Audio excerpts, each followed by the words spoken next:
Cumprimentamos a todos com a paz do nosso Senhor e Salvador Jesus Cristo. Estamos iniciando mais uma EBD da TV. Eu sou o pastor Henrique, moro atualmente em Americana, São Paulo. Antes morava em Imperatriz, Maranhão. Se você deseja nos convidar, entre em contato conosco. Meu telefone é o mesmo telefone ainda, DDD 99 do Maranhão. E o telefone 991520454. O telefone da minha esposa, aqui em Americana, DDD 19 e o telefone 98448-2187. Se você deseja nos ajudar, eu já vou completar 6 anos desempregado, tem uma causa na justiça, nunca saiu ainda. Se você deseja nos ajudar, envie qualquer quantia. Aí está a Caixa Econômica, Banco Bradesco, e aqui Banco Brasil, o nome da minha esposa. Meu Pix, você vê aí, é meu CPF, 331-957-81620, que é Banco Bradesco, Imperatriz, Maranhão. Meu nome, Luiz Henrique de Almeida Silva. Meu e-mail, henriquelhas@hotmail.com. Te pedimos aí que você dê aí um like, né? E se inscreva aí no nosso canal. Depois de se inscrever, clique lá no sininho lá para ficar pretinho, para você receber sempre aí os nossos vídeos, tudo que vamos lançando aí, também nossas visitas que nós vamos pregar em alguns lugares, nós colocamos os vídeos aí no YouTube. Vamos então à nossa lição. Nós estamos estudando neste trimestre das revistas da CPAD. Este é o início do segundo trimestre de 2022. Vamos hoje para a primeira lição e nós vamos estudar neste trimestre os valores do Reino de Deus, a relevância do Sermão do Monte para a Igreja de Cristo. Nós temos aí como comentarista da CPAD deste trimestre o pastor Rosiel Gomes, que é pastor-presidente lá no bairro Tirirical, em São Luís, Maranhão. Neste trimestre nós estaremos estudando, então, se Deus quiser, as seguintes lições. Lição 1, o Sermão do Monte, o caráter do Reino de Deus. Lição 2, sal da terra, luz do mundo. Lição 3, Jesus, o discípulo e a lei. Lição 4, resguardando-se dos sentimentos ruins. Lição 5, o casamento é para sempre. Lição 6, expressando palavras honestas. Lição 7, não retribua pelos padrões humanos. Lição 8, sendo verdadeiros. Lição 9, orando e jejuando, como Jesus ensinou. Lição 10, nossa segurança vem de Deus. Lição 11, sendo cautelosos nas opressões. Lição 12, a bondade de Deus em nos atender. Lição 13, a verdadeira identidade do cristão. Então, todas essas lições deste trimestre baseadas no Sermão do Monte. Então, o Sermão do Monte, nós já estudamos sobre isso, né? Nós temos aquela revista lá de 2001, segundo trimestre. Você vê a capa da revista aí do segundo trimestre de 2001, que tinha como título Sermão do Monte, a transparência da vida cristã.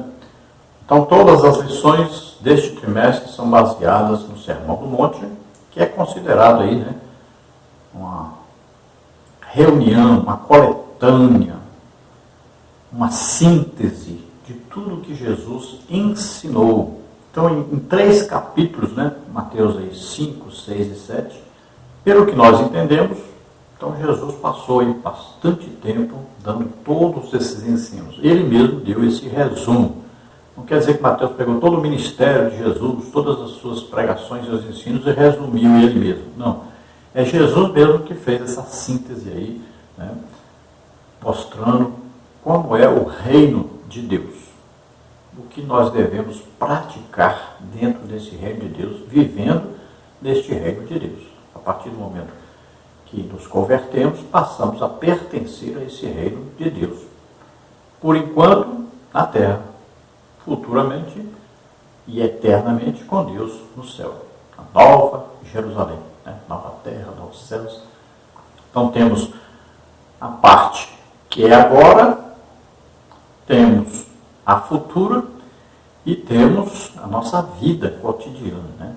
Então tudo isso dentro do Sermão do Monte nós vamos ver aí quais são os nossos deveres, como devemos corresponder a essa amizade íntima com Jesus, como devemos demonstrar o nosso amor para com Deus e também para com todos, né, com o próximo.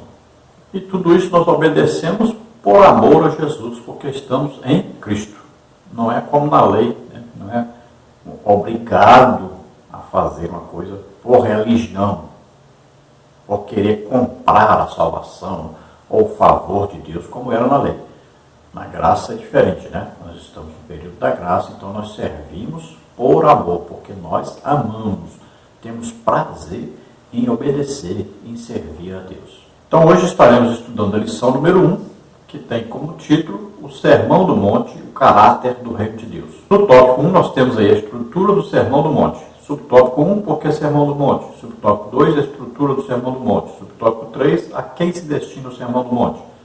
No tópico 2 nós vamos ver as bem-aventuranças e o caráter dos filhos de Deus. Subtópico 1, o que são as bem-aventuranças? Subtópico 2, o reino de Deus e seu caráter. Subtópico 3, os súditos do reino de Deus.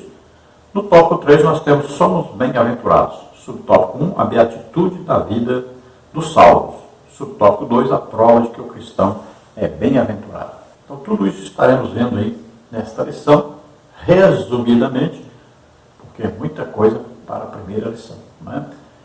Iniciando o trimestre, você tem que tomar cuidado com esse tempo, porque não tem como dar a lição total se você não fizer um resumo.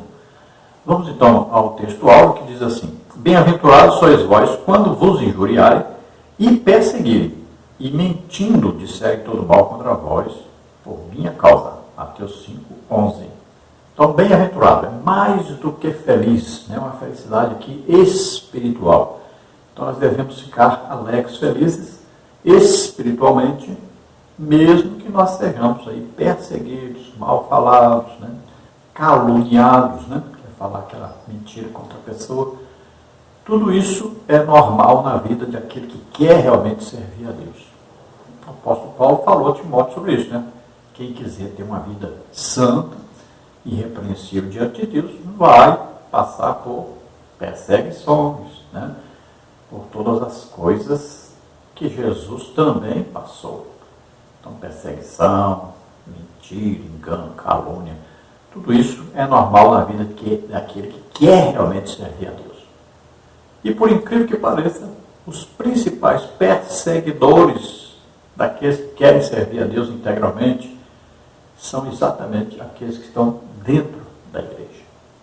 A verdade prática diz: o Sermão do Monte revela a ética do reino de Deus, que forma o caráter do cristão. Para quem deseja ser chamado discípulo de Jesus, não há alternativa senão praticá-lo. Então, no Sermão do Monte, vamos aprender aí a praticar o que deve um membro do reino de Deus na terra praticar. Então, são ensinos, né, que vão moldar o nosso caráter cristão. A leitura bíblica em classe está em Mateus 5, de 1 a 12, que diz assim: Jesus, vendo a multidão, subiu a um monte e, assentando-se, aproximaram-se dele os seus discípulos. E, abrindo a boca, os ensinava, dizendo: Bem-aventurados os pobres de espírito, porque deles é o reino dos céus. Bem-aventurados os que choram, porque eles serão consolados. Bem-aventurados os mansos, porque eles herdarão a terra.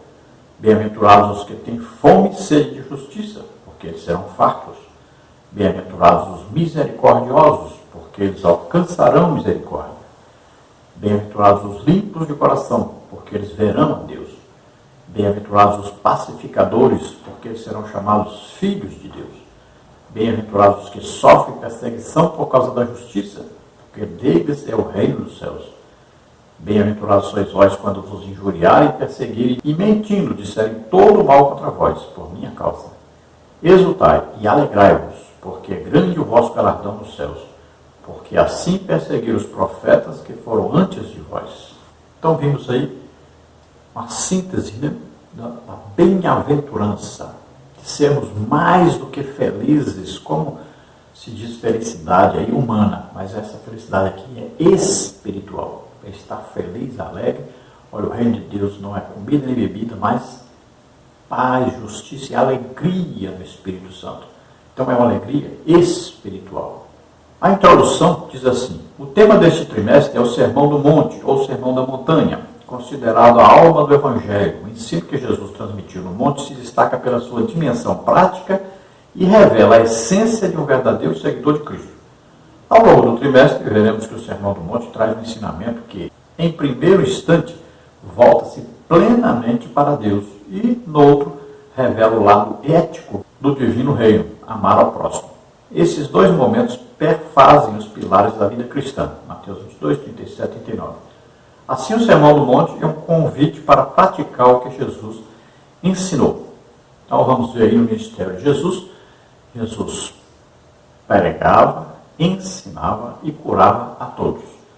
As multidões seguiam Jesus. Então, Jesus está aqui no monte e ele chama os discípulos mais para perto e a multidão está ali. E ele vai, então, ensinar sobre o reino de Deus. Ele ensina o relacionamento nosso com Deus, ensina o nosso relacionamento com o próximo. Então, aí é o ensino básico do Evangelho que vai moldar a cada um de nós de acordo com o reino de Deus, para nós pertencermos ao reino de Deus, para nós vivermos segundo o reino de Deus, a vontade de Deus. Então, todos esses ensinos aí são os mais importantes para aprendermos. Então, o Sermão do Monte é a síntese dos ensinos de Jesus, é a doutrina de Jesus. O Sermão do Monte, Mateus capítulos 5, 6 e 7. E temos também o sermão, uma repetição de parte do sermão, lá chamado Sermão da Planície, em Lucas capítulo 6. Aí o monte é um monte na Galileia, perto de Cafarnaum, perto de onde Jesus multiplicou os pães. É próximo aí ao mar da Galileia. Vamos ver aí que na lei o povo não quis subir ao monte, já na graça todos se aproximam de Deus, né, para ouvir Deus falar com eles. Veja aí, Êxodo 20, 18, 19 diz: e todo o povo viu os trovões e os relâmpagos e o sonido da buzina e o monte fumegando, e o povo vendo isso retirou-se e pôs-se de longe, e disseram a Moisés: fala tu conosco e ouviremos, e não fale Deus conosco para que não morramos. Na lei, então, o pecado é mostrado e não mostra a solução. Os hebreus tiveram medo e não subiram ao monte. Então, o povo, se vendo em pecado, ficaram com medo de Deus. Não tiveram temor de Deus, tiveram medo de Deus, tiveram medo de morrer ao se aproximar de Deus, vendo as manifestações de Deus poderosas naquele monte. Já em Mateus 5, 1 e 2, diz assim: Jesus, vendo a multidão, subiu um monte, e assentando-se, aproximaram-se dele os seus discípulos, e abrindo a sua boca, os ensinava, dizendo... Veja aí que na graça o pecado foi levado por Jesus. Jesus chama a si os pecadores para serem perdoados e salvos. O amor de Deus derramado em nossos corações lança fora o medo. Então veja que no Novo Testamento, na graça, está livre o caminho para nós nos aproximarmos de Jesus, conhecermos, falarmos com Jesus, ouvirmos Jesus falar conosco, né? Então é uma aproximação total com Deus. Somos filhos de Deus. Veja aí Lucas 6, 17 a 20, que diz: e descendo com eles, parou no lugar plano, e também um grande número de seus discípulos, e grande multidão de povo de toda a Judéia, de Jerusalém, da costa marítima, de Tiro e de Sidom, os quais tinham vindo para o ouvir e serem curados das suas enfermidades, como também os atormentados dos espíritos imundos, e eram curados. E toda a multidão procurava tocar-lhe, porque saía dele virtude e curava a todos. E levantando ele os olhos para os seus discípulos, dizia: bem-aventurados vós, os pobres, porque vosso é o reino de Deus. Então, Lucas 6, 17 a 20. Então, Jesus tinha esse ministério tríplice, né? Ensinar, pregar e curar. Então, veja que Mateus é um monte, subiu ao monte, né? Já aqui em Lucas é um lugar plano. Então, é um lugar diferente. Então, nós vamos ver que aqui é uma repetição de algumas coisas que Jesus lá no Sermão do Monte, né? Mateus 5, 6 e 7, tem ali a síntese total. Aqui é uma parte, então, que Jesus repete.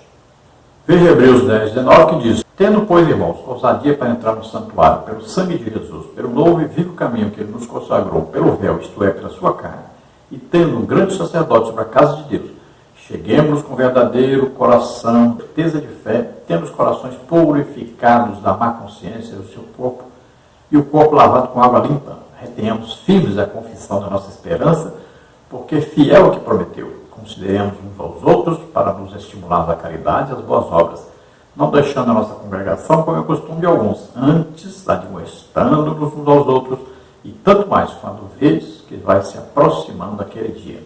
Então veja que aqui diz que nós temos um livre acesso.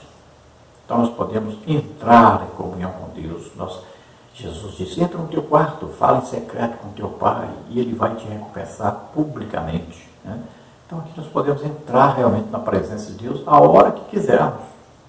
Não tem nem que se preocupar se ele vai nos receber, ou se vai nos ouvir, se tem tempo, ou que dia, ou que hora, nada disso. A qualquer momento você pode entrar na presença de Deus e falar diretamente com Deus. Temos livre acesso, somos filhos de Deus. Então temos acesso à glória de Deus, somos bem-aventurados, mais do que felizes. Justiças no Antigo Testamento eram como trapos de imundícia, pois visavam conquistar a salvação ou o favor de Deus pelas obras. Já no Novo Testamento, nossas justiças não são para sermos salvos, mas porque já somos salvos.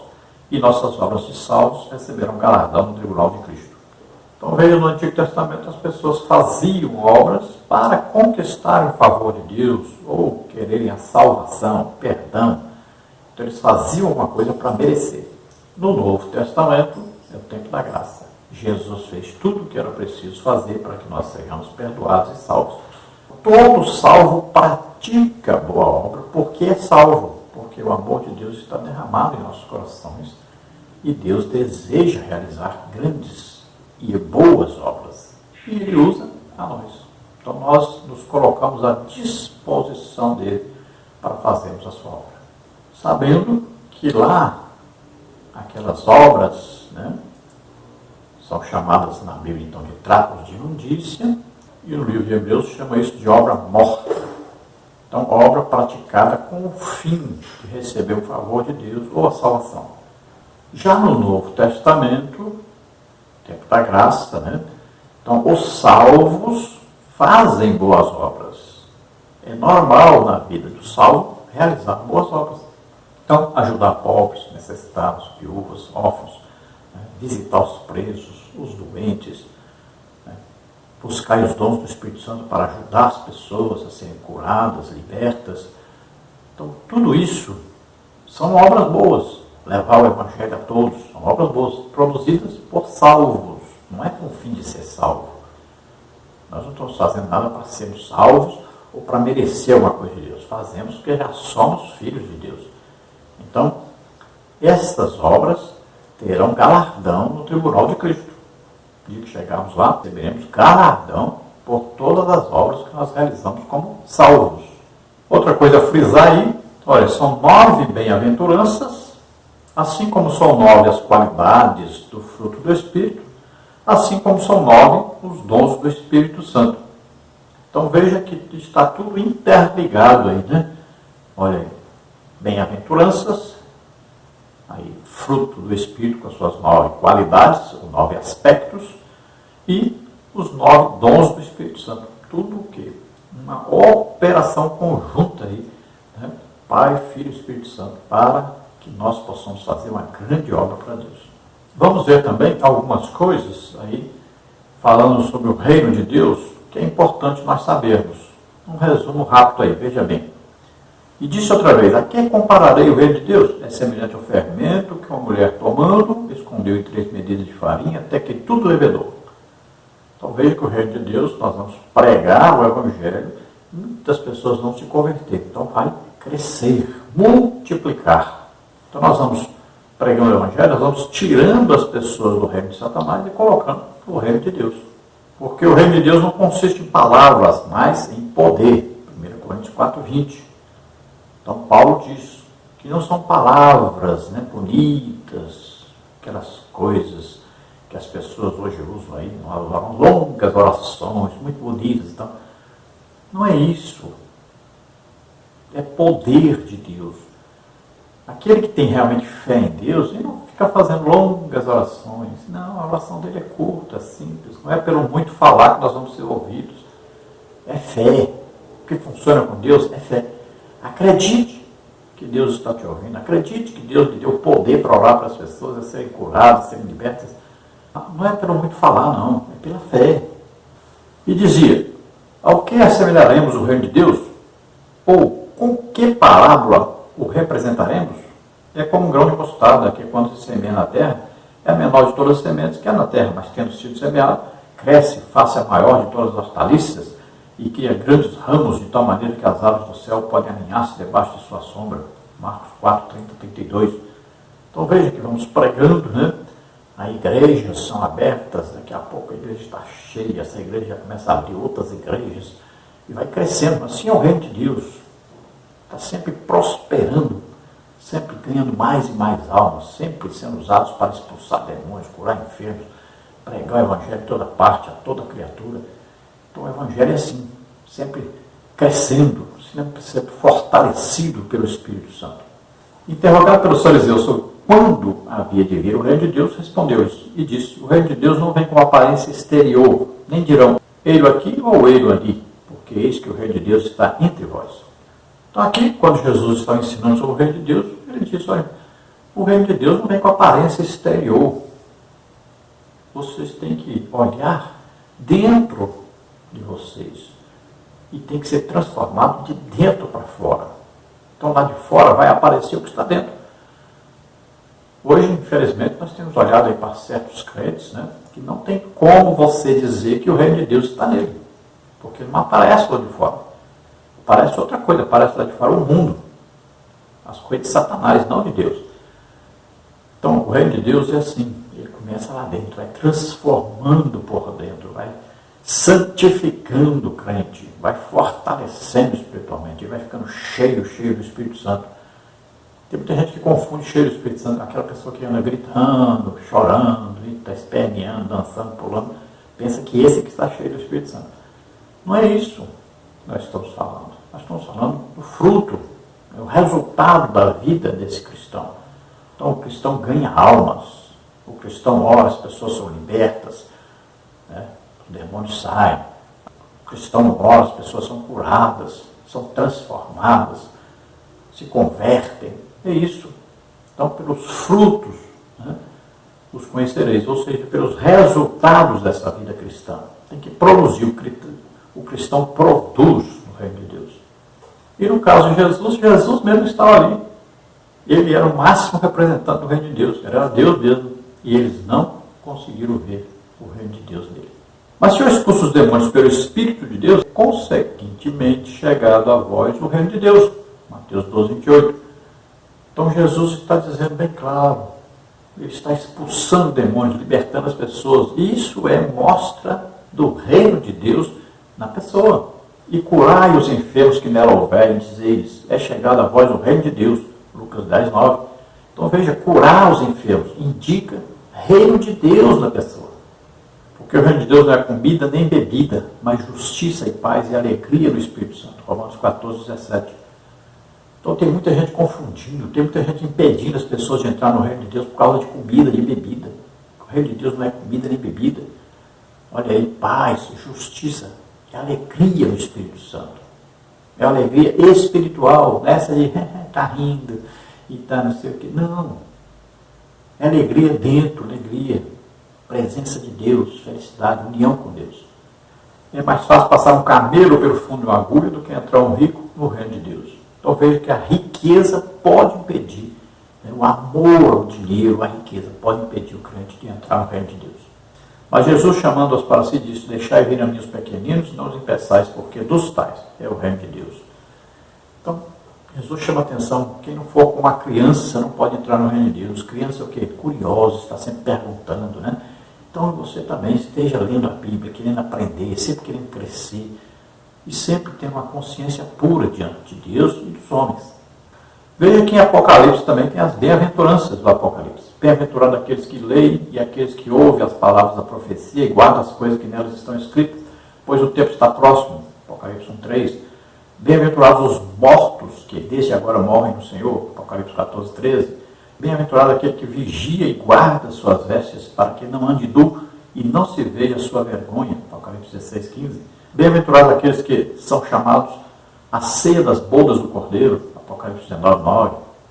Bem-aventurado e santo é aquele que tem parte na primeira ressurreição. Sobre esses, a segunda morte não tem autoridade. Apocalipse 26.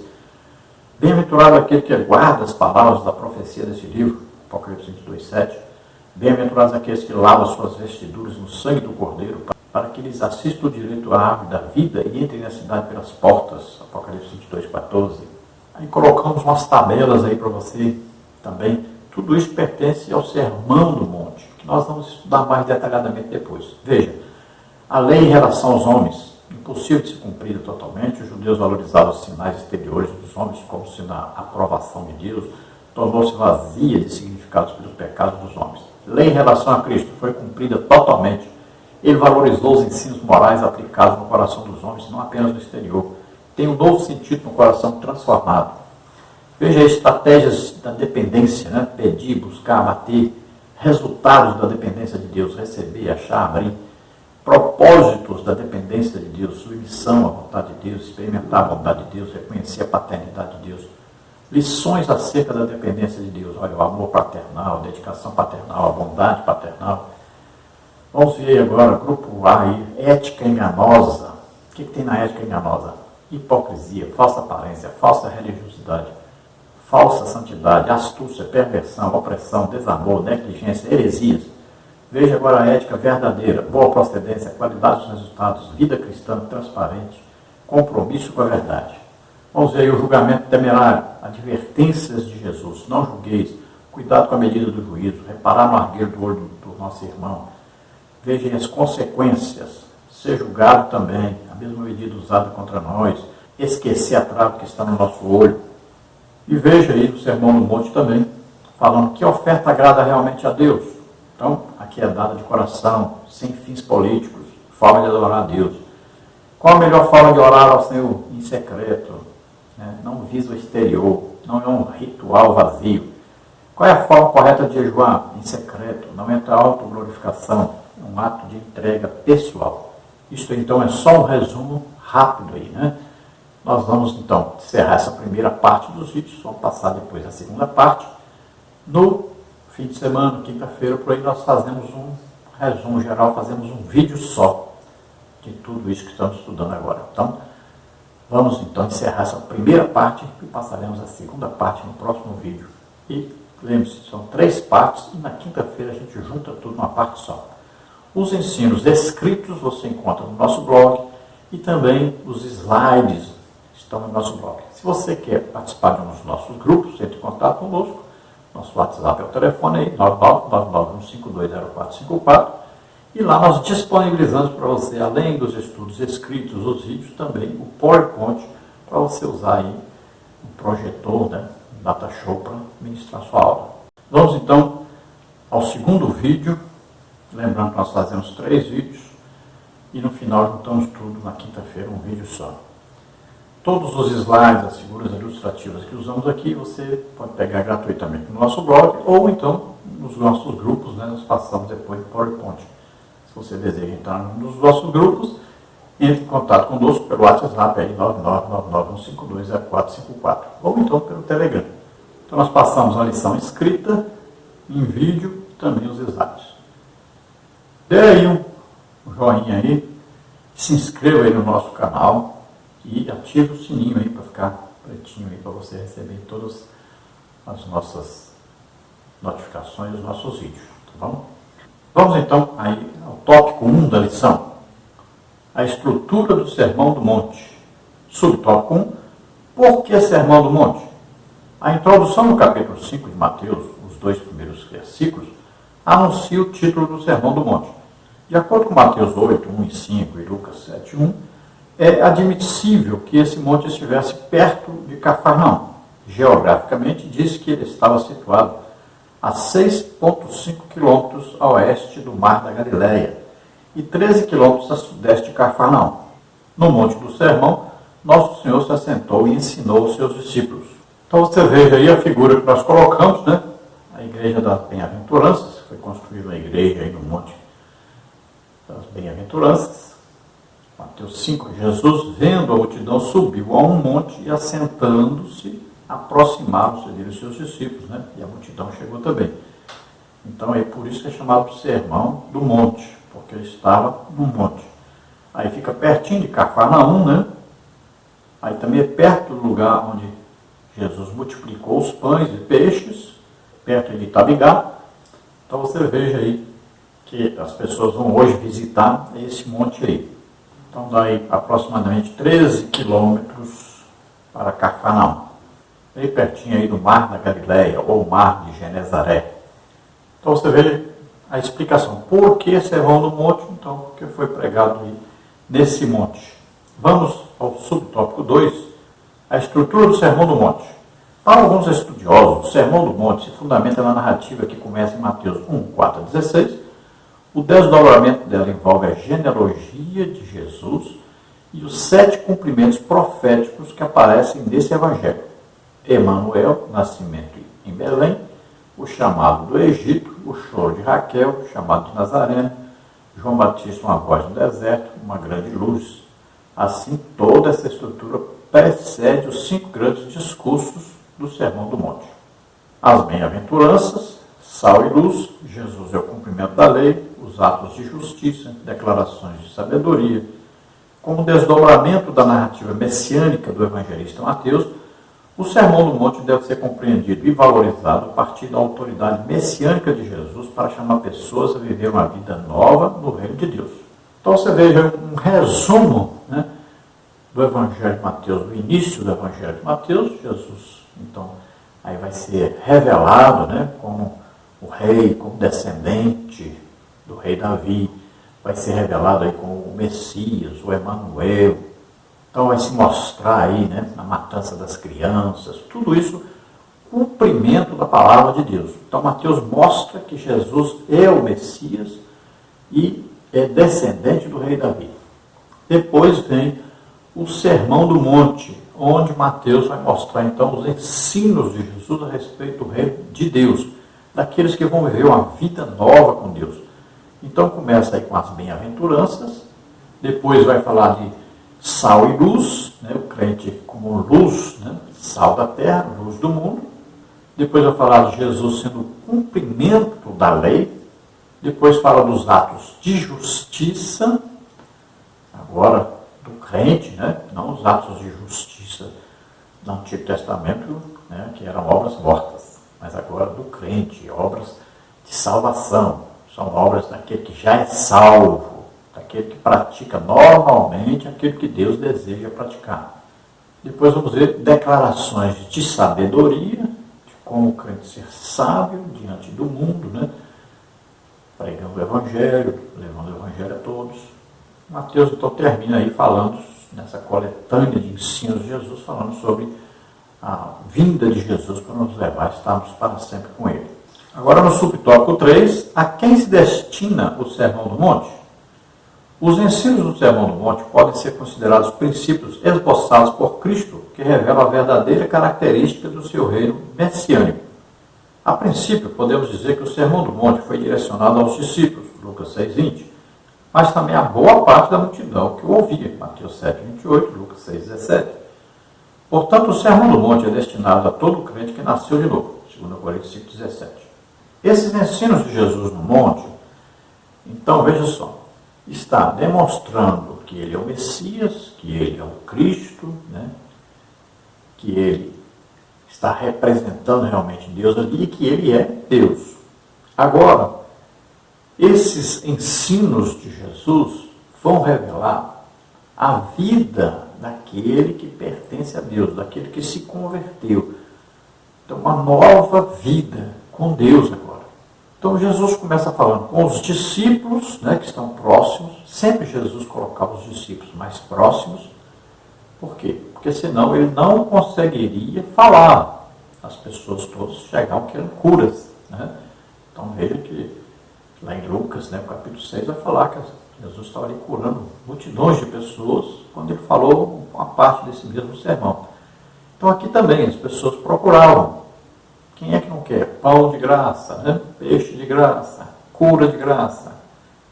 Então, as pessoas queriam chegar a ele, encostar nele, estar próximo. Então, ele colocava os discípulos à sua volta. Então, ele falava, né? E os seus discípulos estavam próximos. Escutavam e aprendiam, e as multidões cercavam em volta, né? E ali eles estavam no monte. O que acontecia? O vento que vinha de cima do monte empurrava então as suas palavras para que as pessoas lá embaixo pudessem ouvir atentamente. E elas aprendiam. Não havia microfone, então Jesus usava o quê? A natureza. Por isso ele subia um barco, por exemplo, o vento que vinha do mar soprava as suas palavras nas multidões que estavam na praia. E assim no monte a mesma coisa. Então, ali haviam milhares de pessoas e eles escutavam Jesus ensinando a palavra de Deus. Então o Sermão do Monte é dado àqueles que são obreiros, aqueles que são povo de Deus, a igreja, e para todos aqueles que desejam ouvir a palavra de Deus. Então, é para todos. No tópico 2, nós temos as bem-aventuranças e o caráter dos filhos de Deus. Subtópico 1, o que são as bem-aventuranças? A expressão bem-aventurados é um adjetivo plural grego, makarioi, que significa felizes. Essa expressão trata das qualidades presentes na vida dos que dependem de Deus, que estão sob seu domínio e soberania e seguem a Jesus com sinceridade. Ela ainda se refere tanto ao presente quanto ao futuro. Nesse sentido, o salmo está consciente das promessas divinas para o futuro, a fim de que viva piedosamente em Cristo e desenvolva as virtudes presentes no Sermão do Monte. Assim, nas palavras de nosso Senhor, Mateus 5, de 1 a 11, as bem-aventuranças são resultado da fidelidade do crente a Deus, que em qualquer circunstância persevera no caminho e, com isso, participa das bênçãos divinas da salvação. Apocalipse 1, 3, 14, 13, 22, 17. Então aqui na verdade, se nós pegarmos a tradução correta mesmo, nós vamos ver que é uma felicidade, mas não uma felicidade humana. Bem-aventurados aqui significa uma felicidade espiritual. É uma felicidade daquele que está em comunhão com Deus, daquele que está praticando a palavra de Deus, que está vivendo a palavra de Deus, que está vivendo no reino de Deus. Ele saiu do reino de Satanás, está vivendo no reino de Deus. Ele saiu do reino das trevas, está vivendo no reino da luz. Então, houve uma mudança total, uma mudança radical. Então, esse é bem-aventurado. É mais do que felicidade humana. É uma felicidade espiritual, felicidade superior. É um contato íntimo. Eu costumo dizer, o cristianismo é uma amizade íntima com Jesus Cristo. O tempo todo nós estamos falando com Jesus. Veja bem, todos nós temos vozes, né? Pode olhar se você ficar falando com você mesmo o dia inteiro. Pode olhar. Faço isso ou não, falo isso ou não, vou ali ou não. Você conversa com você. E o cristianismo, você conversa com Jesus o dia inteiro. O que você acha, Jesus? Devo fazer isso? Devo ir ali e tal? Jesus me ajuda aqui e tal. Então você conversa com Jesus o tempo todo. Então o cristianismo é uma amizade íntima com Jesus. Então esse que tem Jesus como seu amigo íntimo, que conversa com Jesus, esse é um bem-aventurado, é feliz. Então aquele que persevera em aprender e praticar aquilo que Jesus ensinou aí no Sermão do Monte. Vamos ver aí o subtópico 2, o reino de Deus e seu caráter. No Evangelho de Mateus, identificamos a chegada do reino de Deus e a pregação de Jesus a respeito do Evangelho do reino. 3, 2, 4, 17, 23. Mas o que seria o reino de Deus? Na Bíblia, o reino de Deus é comparado a uma semente a qual se desenvolve ao longo do tempo. Marcos 4, 26 a 29. De modo que podemos falar a respeito de um reino presente. Mateus 5, 3, 12, 28, 19, 14. E de um futuro. Mateus 7, 21, 22, 25, 34. A expressão reino de Deus declara soberania, reinado e governo de Deus atuando em tudo. Podemos ainda destacar pelo menos 4 conceitos que se referem a essa expressão na Bíblia. Então veja, João Batista pregava e dizia, arrependei-vos porque é chegado o reino de Deus. Jesus pegou a mesma bandeira, arrependei-vos porque é chegado o reino de Deus. Então Jesus ali estava representando o reino de Deus. Agora, quem é que vai fazer parte desse reino? Todo aquele que aceitar Jesus como o único Salvador e Senhor. Ouvir o Evangelho e crer nesse Evangelho. Então recebe o Espírito Santo. Quem é que pertence ao reino de Deus? Só quem tem o Espírito Santo. Só aquele que aceitou Jesus realmente como único Salvador e Senhor. Então, passa a pertencer ao reino de Deus. Agora, o reino de Deus é presente aqui na terra agora e também tem o reino de Deus futuro, também chamado reino dos céus, é o mesmo reino de Deus. Então, nós vamos participar do reino de Deus na terra, pregando o Evangelho, curando os enfermos, expulsando os demônios, né? Ensinando a palavra de Deus. Então, nós vamos vivendo esse Evangelho, sendo exemplo para a nossa vida também aos outros. Então, nós estamos aqui no reino de Deus na terra. Agora existe o reino de Deus futuro, que é arrebatamento da igreja, Nova Jerusalém. Nova Jerusalém tem o quê? Tem aí Tribunal de Cristo, bodas do Cordeiro. E depois nós vamos morar para sempre na Nova Jerusalém com Jesus. Aí eternidade com Deus. Agora lembrando sempre, quem é o rei do reino de Deus? Jesus. Veja então que subtópico 2 nós paramos aí. Podemos ainda destacar pelo menos 4 conceitos que se referem a essa expressão na Bíblia. O reino de Deus. Então vamos ver. Letra A, o reino no coração. Um reinado que ocorre dentro do coração da pessoa que se rende à soberania de Deus. Lucas 17, 21. Letra B, a chegada do reino com salvação. Quando a pessoa passa pela experiência salvífica, desfruta de bênçãos, tanto espirituais quanto materiais. Reconhece e obedece ao grande rei. Marcos 10, 25 e 26. Letra C, igreja, a expressão do reino de Deus, constituída de pessoas com o coração regenerado e transformado e que, por isso, reconhecem Deus como soberano. A igreja é vista como a expressão do reino de Deus. Mateus 16, 17 a 19. E letra D, toda a criação e a volta do Senhor. A imagem bíblica do governo de nosso Senhor, em que o universo será redimido e posteriormente haverá novo céu e nova terra, traz consigo a dimensão do reino de Deus. Romanos 8, 22, 23, Apocalipse 26, 21, 1. Então veja quantos aspectos aí do reino de Deus. Primeiro, coração. Quando falo o quê? Coração, nosso interior, né? Nossa alma, nosso entendimento. Então o reino de Deus vem tomar posse aí, vem trazendo o quê? O governo de Deus sobre nós. A alma é que decide, toma decisão. Então, por isso que a alma que pecar, esta morrerá. Ela toma decisão, servir a Deus ou ao diabo. Então, veja só. A alma agora, então, ela é obediente agora a Deus. Fala, então, do reino de Deus como a salvação. Então, você passa a pertencer. O Espírito Santo vai mergulhar o crente no corpo de Cristo aí, né? Então, vem a salvação, a presença do Espírito Santo agora na vida do crente. Ele é declarado santo, declarado justo, né? Na mesma hora. A santificação, nós sabemos, tem aqueles 3 processos, né? No momento da salvação, tem durante a vida do crente, que é progressiva, e tem a futura, né? Que é aquela estado eterno com Deus. Então, o reino de Deus também é visto, então, como igreja. Agora, nós pertencemos ao corpo de Cristo, formado por todos os membros deste corpo, que são todos os salvos, que estão aí espalhados pelo mundo inteiro. Não é a denominação que nós estamos, são os salvos, que estão em diversas denominações. Por exemplo, se nós olharmos hoje a Assembleia de Deus, só com esse nome de Assembleia de Deus, nós devemos ter, no mínimo, hoje, aí umas 30.000 Assembleias de Deus diferentes no Brasil.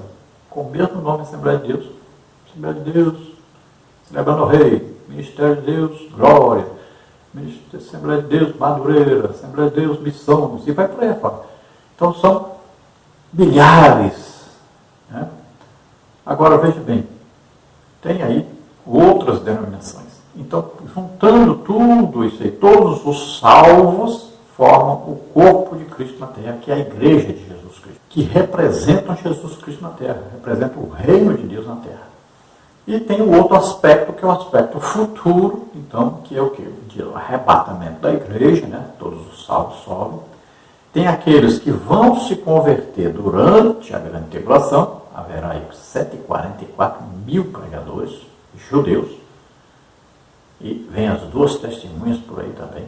Isso durante a grande tribulação. A igreja já foi arrebatada, está na Nova Jerusalém. Lá vai ter o quê?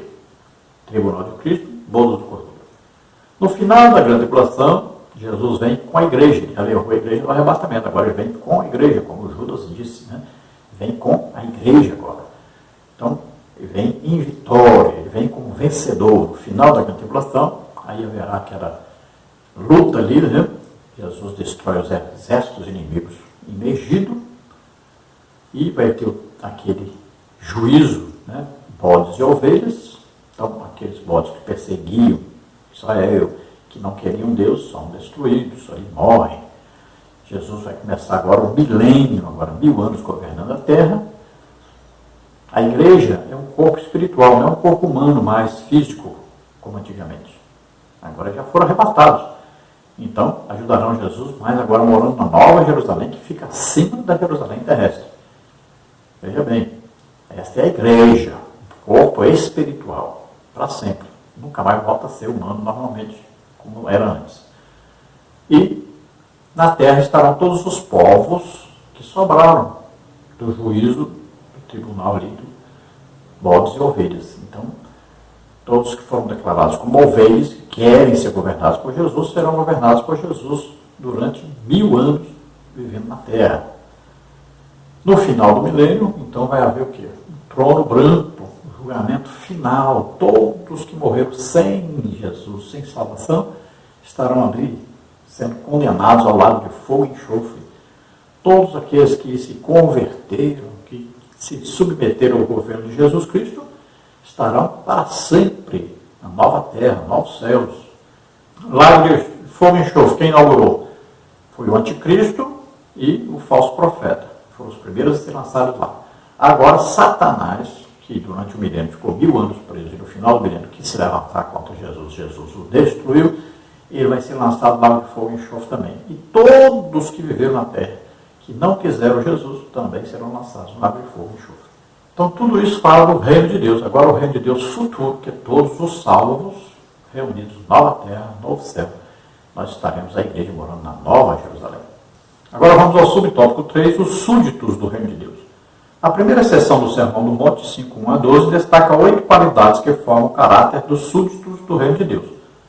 Veja aí, ó, o quebrantamento, o choro, a mansidão, a retidão, a justiça, a misericórdia, a pureza, a pacificação, a perseguição por causa dos valores do reino. Logo, espera-se que os filhos de Deus manifestem estas qualidades espirituais na vida cristã, pois, sem elas, não poderemos participar do reinado divino. Mateus 3, 8 a 10. Portanto, ao praticar essas qualidades do reino, seremos chamados de bem-aventurados, isto é, verdadeiramente felizes. Então, características daqueles que pertencem ao reino de Deus. Então, você veja aí, como é que está a sua vida? Será que você tem essas características na sua vida? Olha, quebrantamento, ou seja, diante de Deus você se quebranta. Você reconhece o senhorio de Deus e você reconhece que é pecador, que tem defeitos, que não consegue ser aquilo que Deus realmente deseja que nós sejamos. Então você está na constante luta contra o pecado. Você sabe a sua pequenez diante de Deus. Falar do choro. Bem-aventurado aquele que chora, ou seja, aquele que está sofrendo por amor a Deus, aquele que é perseguido por amor a Deus, aquele que derrama realmente choro diante de Deus, por se sentir ali pequeno diante de Deus. Não conseguir alcançar o padrão de Deus. Fala da mansidão. E muita gente confunde mansidão, né, com outra coisa. Jesus era manso, mas ele entrou no templo, expulsou os cambistas, soltou os animais, né, chamou Herodes aí de raposa. Então, não confunda mansidão com frouxidão. Não. Mansidão aqui tem a ver com você conseguir suportar todas as coisas contrárias ao reino de Deus e você continuar firme com Deus, fiel a Deus, em comunhão com Deus. Depois fala de retidão, então ter uma vida reta, pagar as contas em dia, né? Aí falar realmente com a autoridade do reino de Deus, exercer essa autoridade, ser uma pessoa reta, quer dizer, honesta, quer ser uma pessoa que não vive em pecado, que não vive aí cada dia de um jeito, né? Um dia está crente, outro dia não está, não, nada disso. Seja reto, íntegro e seja justo. Justo quer dizer equidade, distância, a mesma distância. Então, considerar todos como aí a imagem e semelhança de Deus, os crentes, e todos que não são crentes como criaturas de Deus. Então nós devemos considerá-los e saber que através do Evangelho todos podem ser mudados, transformados e um dia podem ser servos de Deus. Então devemos sempre desejar a justiça de Deus. Depois falar da misericórdia. Então sermos misericordiosos. Vemos as pessoas aí, tantas pessoas sofrendo, né? Podemos ajudar essas pessoas. Você pode ver no seu guarda-roupa quanta roupa que está guardada aí que você não usa. Você pode compartilhar com alguém algum alimento, né? Pessoas que estão necessitadas.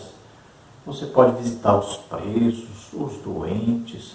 Você pode ajudar as pessoas, ter misericórdia, ter amor das pessoas que vivem na miséria. Pessoas que estão... Quantos estão aí doentes, sofrendo?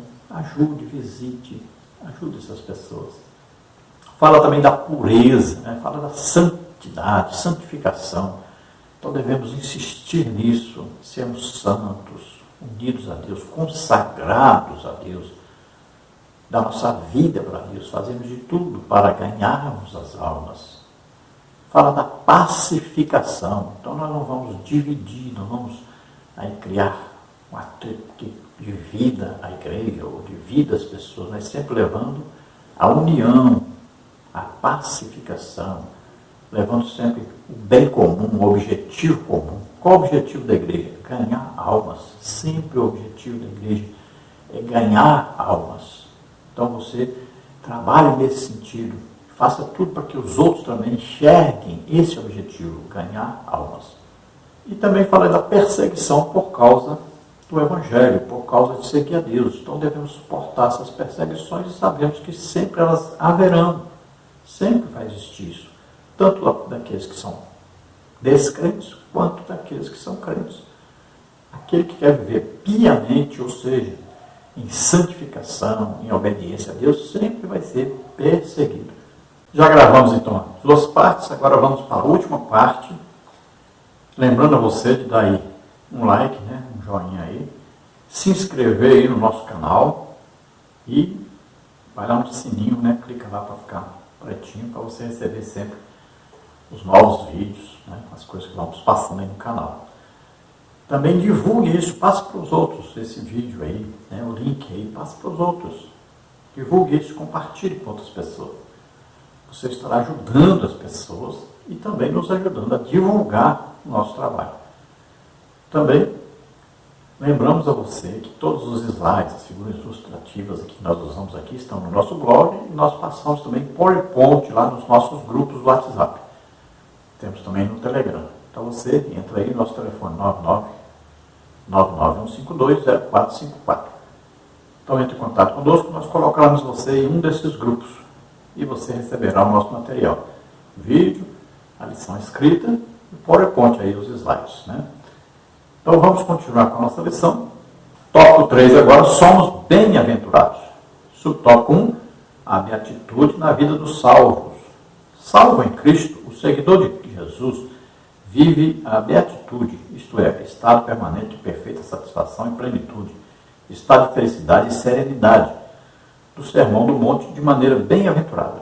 Isso ocorre porque o discípulo de Jesus desfruta do favor de Deus e manifesta atitudes que mostram coerência com a ética do reino de Deus.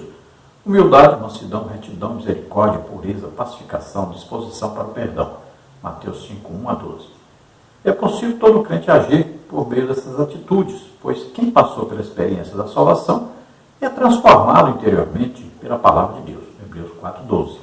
Então esse estado permanente de satisfação, de alegria espiritual, de estar sempre na presença de Deus, isso é normal a todo crente, deve ser normal. Você deve viver em paz com Deus, sempre. Então ter essa consciência pura, como diz Paulo, né? Você não pode viver com acusações na sua mente. Então mantenha uma vida de santificação, de comunhão com Deus, sempre orando, jejuando, estudando a Bíblia, evangelizando. Então você vai ter uma consciência pura, uma vida tranquila, em paz com Deus. O que mais importa é estar em paz com Deus. Paulo diz, olha, pouco me importa de ser julgado por vós. E nem eu mesmo me julgo, porque eu tenho Deus que me julga. E quando Deus me julga, me condena, mas eu estou em Cristo, então a minha condenação foi levada por Jesus. Então eu sou declarado santo, justificado, né? Então estamos em Cristo. Então viva em paz com Deus. Então são qualidades daquele que é salvo, né? A humildade, essa humildade diante de Deus, de reconhecer-se pecador, de se reconhecer-se falho, né? Essa humildade que leva você a sempre buscar a presença de Deus, buscar mais de Deus, de ter necessidade de Deus, que muitas vezes é chamado de pobre de espírito, né? Aquele que tem necessidade mais de Deus. Aí fala da mansidão, então suportar, né? Aí as intempéries da vida, todas as aflições da vida, as tribulações que vêm. Então consiga se manter fiel a Deus em toda situação. Fala da retidão, então a vida de retidão, a vida de santificação, de luta contra o pecado, de ser exemplo para os outros. Fala da misericórdia, de sempre estar querendo ajudar as pessoas, de sempre olhar para a pessoa e ver, é uma criatura de Deus, eu preciso fazer o bem, ajudar essa pessoa. Fala da pureza aí, né? Que é essa vida santa, irrepreensível. Você está sempre lutando e vencendo o pecado. Você está sempre em oração, em jejum, em estudo da palavra de Deus. Fala da pacificação, sempre levar paz, aí aconselhar os casais, né? Quando querem se separar, você leva lá uma palavra para que eles permaneçam ali unidos. É um filho rebelde, né? Você sempre leva a palavra à família para que perdoe, para que ame, para que ajude essas pessoas, né? Está sempre ali a mãe orando pelo filho. Tantos filhos rebeldes que temos hoje. Mas a mãe tem que perseverar ali orando, né? Jejuando em favor desse filho. Não pode, quase nem pode falar com o filho, que são rebeldes, não quer nem ouvir nada que a mãe quer falar. Às vezes quer até bater nas suas mães. Então a mãe tem que ter muita paciência, ela tem que lutar muito, chorar muito. Quantas mulheres têm marido que não são crentes, né? Quantos homens também têm mulher que não são crentes.